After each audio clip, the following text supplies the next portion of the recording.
Hello, everyone, and welcome to Picks and Previews on YouTube.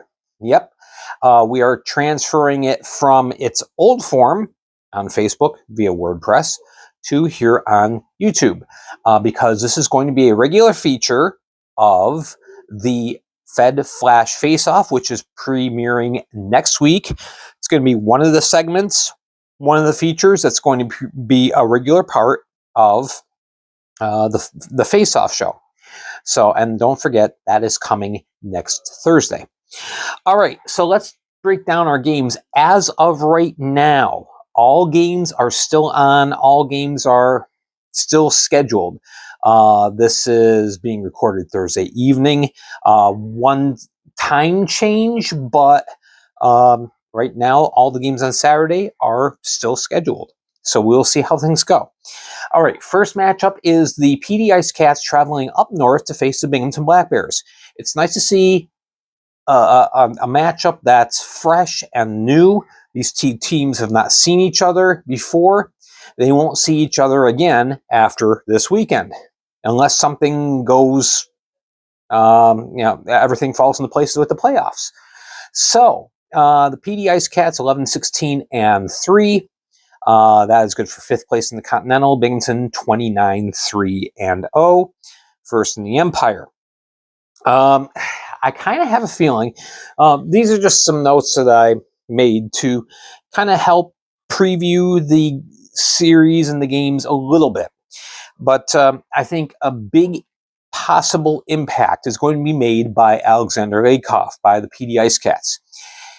As a member of the Danbury Hatricks earlier this year, he's seen a lot of Binghamton already. He knows how to play against them.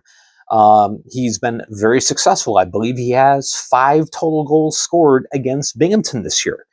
So he could play a big, important part for the Ice Cats. Now, also could potentially play a big part is Divine Apollon, just signed a couple days ago. He brings physicality. That's what he brings. We'll see if that makes a difference or not. It'll be very interesting to see how that turns out. For the Black Bears, they will be without Zach Sirota, the normal one of the normal centermen. He is up in the SPHL. So the Black Bears kind of have to juggle their lineup around a little bit. So we'll see what kind of impact that might have. But the big stat here is the 100. They have scored 100 more goals than they have allowed. And that's insane, especially just through 32 games. So they're the best in the league in offense. They're the best in the league in total defense. So we'll see what kind of impact that has. My prediction, I am going with a sweep by the Binghamton Black Bears. But I think these games are going to be very entertaining, very interesting. I think this is a good test for both teams. Kind of see how they stack up at this point in the season. All right, next matchup we'll talk about the Biloxi Breakers and the Athens Rock Lobsters. Believe it or not, they haven't played each other yet until now. So this is another first meeting. Biloxi is 6-23-1. 7th in the Continental. Athens is 2nd in the Continental, 26-5-0, just 2 points behind Monroe. All right. Teams heading in opposite directions, obviously. Biloxi 1-9 in their last 10, and Athens is 8-2 in their last 10. A big problem, 66% on the penalty kill for Biloxi. No bueno.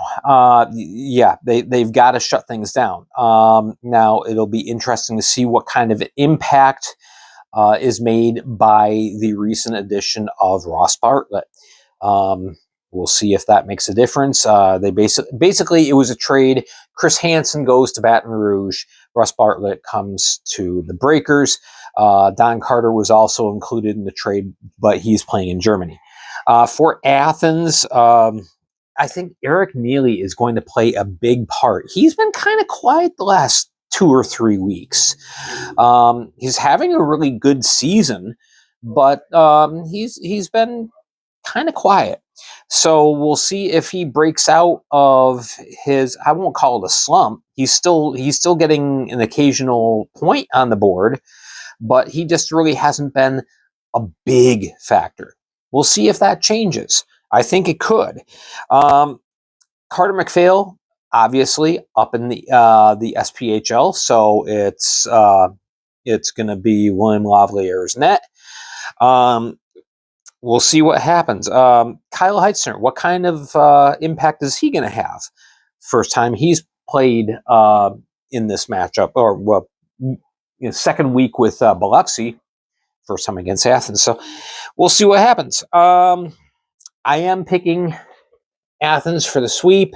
Yeah, that's terrible. I just think that they're too strong overall when you put these teams head to head. That is my pick, a sweep for Athens, but you never know. Oh, I forgot to mention, really quick, because this is an important part of this picks and previews, tell you the game times.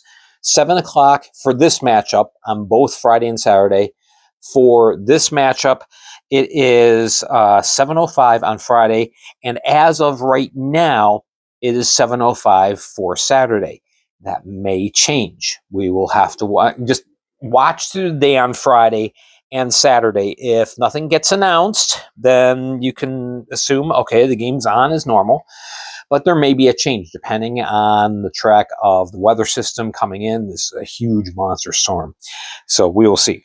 All right, on we go. Another battle of the Blue Ridge Mountain area. The Thunderbirds again playing the Bobcats. They played last weekend. They're playing again this weekend. It's supposed to be a home and home. And now with this, we have a 7:30 game on Friday at Blue Ridge. The time for Saturday's game has been moved up to 2:30 at Twin City because of the incoming storm. So it's not 6:05, it's 2:30. The change has already been reflected on the Fed website. So keep that in mind. All right. Twin City, 12-16-1. That's fourth in the Continental. Blue Ridge, fourth in the Empire, with a record of 14-16-1. These teams are pretty much kind of 500 as of the last 10. Neither team is, I would say, proficient offensively. They score a few goals here and there, and they score enough. The question is, what defense it really steps up. Boris Babic, he has been an anchor for the Thunderbirds. Absolutely, he is the backbone of the team. He's the MVP of the team so far this year, no doubt about it. 9-11-1. He's lowered his goals against to 3.24, and his save percentage is up to 914. Now, I think a key player for the Bobcats is going to be Nikita Kozyrev. He has just really caught on fire as of late. And this is the player that when the Bobcats traded for him, this is the player they thought they were going to get. He's got 28 points so far, 7 goals, 21 assists. So, yeah, I think he could be potentially a very big part of the Bobcats game plan. I'm predicting a split. I think each team takes home one. So because these teams are pretty much evenly matched. So far, they have met 8 times. Each team has won 4. The Thunderbirds have a goal advantage of just 1. 28 goals scored to 27 for the Bobcats. So that's, I think this is going to be a split. So I'm going to mark kind of a big dot there. Dot, swirl, scribble, whatever you want to call it. Okay. Next, we have yet another meeting between the Wolves and the Hatricks. This is a home and home as well, just like this series is. Right now, game time, 7:30 Friday. That'll stay the same. And that will be in Danbury.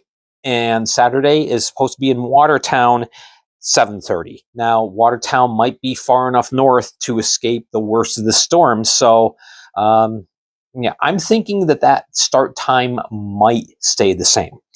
Watertown and Danbury have played each other 9 times. Danbury has won 5 of them. outscoring the Wolves. No, I'm sorry. The Wolves have actually... No, I'm sorry. I wrote that backwards. Danbury has outscored the Wolves 43-36.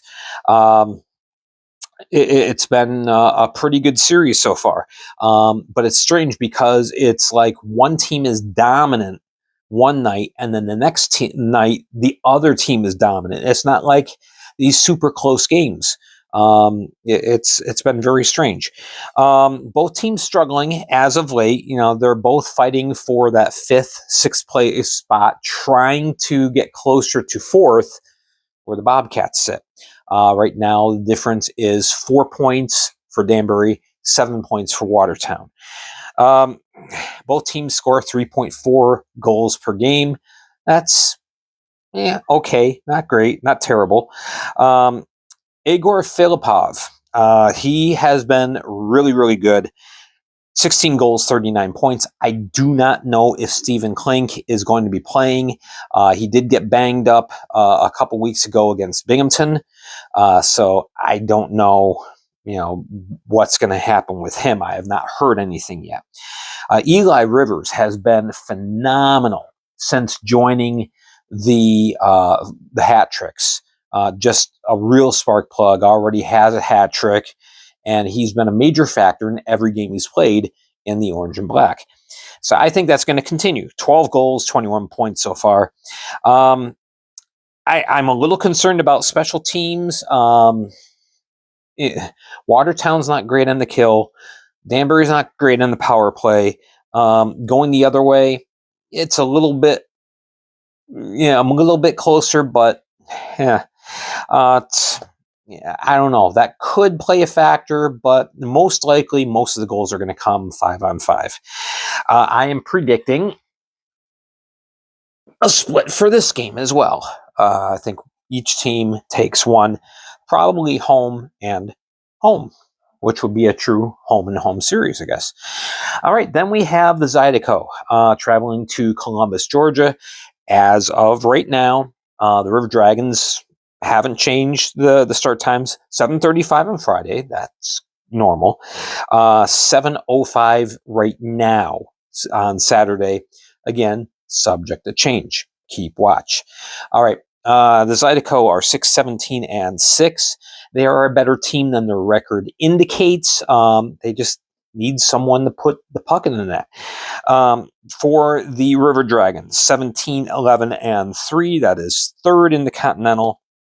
Both teams, they've had their struggles recently for different reasons. For Columbus, it's just been kind of depth overall. For the Zidico, again, it's just been a lack of offense. Defensively, the Zidico are great. They are a very, very solid defensive team. You look at their record and you think, oh, they must really stink.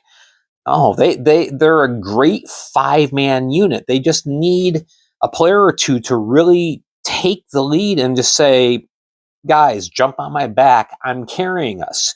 And that hasn't happened yet. So we'll see what happens. 2.3 goals scored per game. You're not going to win many games with that. And I know I've harped on that before with my previews, but sadly, it's the truth. You've got to, in this league, you really need to be able to score at least 3.5 goals per game in order to compile a decent record. Again, I wouldn't sacrifice anything defensively. They're playing really great. They don't give up a lot of goals. In most games, they outshoot the opponents. They're just not getting the puck past the other goalie. So it's been puzzling. We'll see how Tyler Barrow does. He's having a really good season, 55 points on the year, but he's been getting himself in a little bit of trouble lately, getting a little undisciplined. If he can kind of reel himself back in and just focus on his game, I think he'll have a big weekend. Connor Green, here's another guy who's been playing much better than his record indicates. 1-7-4 with a 3.26 goals against, a 909 save percentage. Yeah, that's a good save percentage. He's made phenomenal stops. He's very acrobatic. acrobatic, excuse me. And Ed Coffey's not bad either. Okay, so anyway, how is this going to go? Well, I think in the end, the home ice advantage is going to help. I think a little bit of the offensive flair. We're just waiting for more depth scoring from guys like Sturgeon and Wickline and Samaro and some others. Still waiting for that. But I think they sweep the series. All right, then we have the Topeka Scarecrows, who, as I'm recording, they're probably getting very close to Monroe, just about ready to pull in. They left early today, Thursday, to get down to Monroe. And so it's the Scarecrows are 19-10-0. That's third in the Empire, only 2 points behind Port Huron. So they're playing with some urgency. They want that second seed. For Monroe, of course, they're on the 16-game heater, 25-4-2, first in the Continental. Can they keep it going? They're certainly going to try. 6-4 is the record in the last 10 for the Scarecrows, and Monroe, of course, 10-0. 8:05 is, as of right now, the start time for both games. Friday, 8:05. Saturday, we will see. Again, keep in tune with the team's social media pages. A plus 21 goal differential, which doesn't sound like much, but Topeka does not score much, but they give up even fewer goals. They are a tough defense to score on. And that is their bread and butter, playing those nitty-gritty games. Typically, with the Scarecrows, your average score is like 4-3 or 4-2. You don't see Topeka giving up 7, 8, 9 goals, except for in very rare occurrences. I think it's happened maybe twice this year. But every other game, it's like 5 goals or less is what they're giving up. Usually more like 2 or 3. So excellent defensive team. For the Moccasins, of course, they've got a lot of talent up front. They have 9 players now that have scored at least 10 goals. Every player has scored at least 1 goal. Balanced scoring all throughout. Let's see what kind of weekend Yanni Lariakos has. 17 goals, 47 assists on the season. He could be a big factor. All right, I am going to give the edge to Monroe for a sweep. I think they get to 18. Can they reach that all-time record, which currently stands at 22 games held by the 2018-19 Thunderbirds? We'll see. Stay tuned. It's going to take a few weeks to get there, but it could happen. Final matchup of the weekend. Nothing on Friday. Friday, both teams are idle. Saturday, they play in Port Huron. Sunday in Indiana. At least that's the plan right now. 8:05 is the start time on Saturday, and 7:30 on Sunday. It's a Sunday evening game in Indiana. So we'll see. I mean, that's almost a 6-hour trip. We'll see what happens. It all depends on the weather. Indiana comes in 6-19-4, 7th in the Empire. The Port Huron Prowlers are in second place, 19-12-0, and clinging on the second place. So they want to try and get some separation between them and Topeka. Topeka playing one of the toughest teams in the league, so that plays to their advantage. But we will see. All right. Indiana, they've cooled off a bit. They've lost their last 6. They've gained points in a couple of those games, but they were kind of playing 500 hockey for a little while, and things cooled off a little bit. We'll see if they can turn around, because 3 of their 6 wins have come against the Port Huron Prowlers. 5-3 in the previous 8 meetings, Port Huron winning 5. Each team has scored 28 goals on each other. So this is a tough series, and it's become a real rivalry. Plus, Indiana now has Glazer back, and who was the other guy who came back on IR? I should have this right on the top of my head, and I don't. But anyway, yeah, 2 players came back. So, you know, Maximum Merrick Tortorella, or as I call him, Max Torts. All right, so neither team really proficient in offense. 2.9 goals per game for Indiana, 3.1 for the Prowlers. I think Zinchenko, since coming back from IR, he really hasn't gotten going yet. Maybe he's still kind of getting back to 100% health. I think he could have a very big weekend. And for Port Huron, well, one thing that they've got to improve is this power play. It's second to the bottom in the league right now. 12.6%. That's got to improve. And with the lineup they have, it should be a lot better. But anyway, Reggie Millette could have a big weekend. We'll see. We'll see what happens. If this series is played, if both games are played, I think they split. So we'll see what happens. This is the series I'm most worried about with the weather, as far as will the games even be played? Because again, they don't play on Friday, so that remains to be seen. But anyway, so that has been picks and previews. I gave you a little glimpse into each game. I gave you my picks, hence picks and previews. Ha ha ha, isn't that clever? All right, so that is this week's segment of this. And again, this is going to be a regular part of the Fed Flash Face-Off, so look for that coming out next Thursday. Long-form video. All right, thank you so much for watching. Make sure to hit like and subscribe. Make sure you're following me on Facebook as well. All the news as it comes down the line, I print on Facebook, and then we talk about it here on YouTube. All right, thank you very much for watching. I'm Gary Ryan for the Fed League Flash, and you all have a wonderful and safe weekend. If you need to travel, like I do on Sunday, please be safe. Please take care, take it easy, get through the weekend safe.